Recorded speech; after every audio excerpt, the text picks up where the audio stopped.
আমার শ্রোতাদের মধ্যে এমন অনেক শ্রোতারা আছেন যারা হাত তুললে আল্লাহ কবুল করুন, দোয়া করুন আল্লাহ তারা এসব জালিম খুনিদেরকে ধরা পৃষ্ঠ থেকে নিশ্চিহ্ন যাতে করে দেন। সরাসরি আকাশের মার আদ জাতির উপরে যেমন মার এসেছিল, আলাম তারা কাইফা ফাআলা রাব্বুকা বিআদ, আদ জাতিকে আল্লাহ যেভাবে মেরেছিলেন, ওয়ান্নাহু আহলাকা আদানিল উলা, প্রথম আদকে আল্লাহ ধ্বংস করে দিয়েছিলেন। প্রথম আদ, তাহলে পরের আদকে অবশ্যই শেষ জমানায় একটা আদ জাতি আছে যারা ওই প্রথম যুগের আদের মতো শক্তিশালী।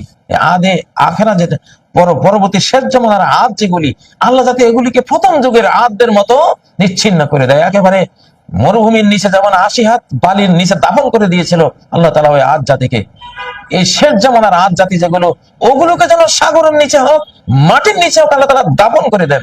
এদের অত্যাচারে এদের এদের এদের রক্ত, এদের রক্ত যারা হাতে গোটা মানব জাতি আজকে জর্জরিত।